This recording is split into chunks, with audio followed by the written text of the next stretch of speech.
Баршаңызға сәлем, сіздермен Гүлсая. Бүгін сіздерге дәмі өте ерекше болып шығатын мына тағамның рецептімен бөлісемін. Міндетті түрде жасап көріңіздер. Бұл тағамда түскі немесе кешкі асқа я болмаса ауызашарға жасасаңыз өте керемет болып шығады. Және де осындай күріштің шашырап әдемі болып пісетін лайфхактарымен бөлісетін боламын. Ең алдымен видеоны соңына дейін қарап, менің каналыма тіркелуді ұмытпаңыз.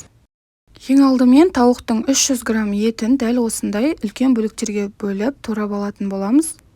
Дәл қазір менде тауықтың сан етін турап жатырмын. Сіздер тауықтың төс еті немесе жон етін қолдансаңыздар да болады. Бұл жерде тауық етінің ешқандай маңыздылығы жоқ. Осылай барлығын үлкен бөліктерге турап, бөлек бір тарелкаға салып қоямыз. Ендігі кезекте бізде жарты пияз қажет болады. Оны да дәл видеодағыдай етіп турап шығамыз. Пиязымызды тураған кезде қатты майда болып кетпеуі қажет. Оны да дәл осылай бөлек тарелкаға қойып қоятын боламыз. Енді қазанымызды немесе сковородкамызды кішкене ғана майымызды құйып, жақсылап қыздыратын боламыз. Міндетті түрде майымыз қызғаннан кейін тауық етін салып, жақсылап араластырып 5-10 минуттай қуыратын боламыз. Тауық етін қуырған кезде міндетті түрде газ отымыздың асты орташа болуы қажет, яғни қатты шығып, тауық етіңіз күйіп кетпеуі қажет.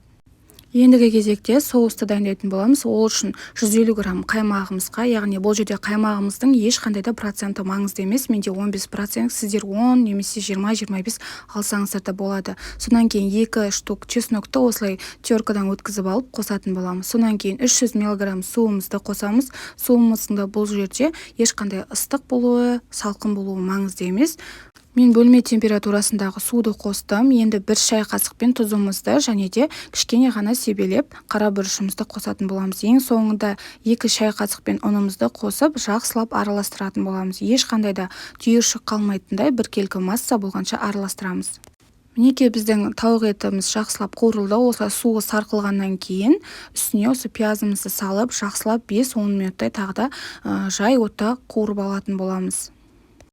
Пиязымыз жақсылап қуырылғаннан кейін үстіне жаңағы дайындаған қаймақты соусты құятын боламыз. Жақсылап бір рет араластырып пісіріп алатын боламыз. Бұл жерде ешқандай да тұз салмайсыздар, себебі біз тұзымызды соусқа қосқан болатынбыз. Мінекей біздің соусымыз дайын болды.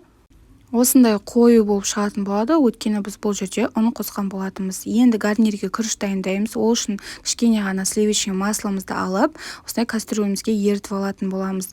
Сонан кейін 2 кесе күрішімізді, яғни 250 грамм күрішті жақсылап 4-5 рет қайталап жуып, яғни суымыз мөлдір болғанша жуып тазалап алатын боламыз. Сонан кейін күріштерімізді кастрюлемізге салып, осы лопатканың көмегімен жақсылап араластырып, 5 минуттай жай отта қуыратын боламыз. Сонан кейін үстіне қайнап тұрған ыстық суды құюыңыз қажет. Міндетті түрде қайнап тұруы қажет. 15-20 минутта пісіріп алатын боламыз. Мінекей енді біздің соусымыз дайын болды. Үстіне осындай көкті сеуіп, жақсылап бір рет араластырып жібересіздер. Байқап тұрсаңыздар, бұл тағамның дайындалу жолы өте оңай және үйдегі бар қарапайым заттардан дайындалады. Мінекей біздің күрішіміздің осылай суы тартылуы қажет. Қарап тұрсаңыздар, ешқандай да жабыспай, бір-біріне шашырап, әдемі болып піседі. Қазір енді осы күрішімізді тарелкаға салатын боламыз. Осылай өзіңізге кез келген ыдысты алып, тарелкаңызға аунатып, осылай салатын боламыз. Мінекей әдемі болып шықты. Енді қасына қаймақты соусты салатын боламыз. Бұл жерде бізде тауық еті қосып жасалынған. Сіздермен болған Гүлсая. Егер менің видеом ұнаса, менің каналыма тіркелуді ұмытпаңыздар.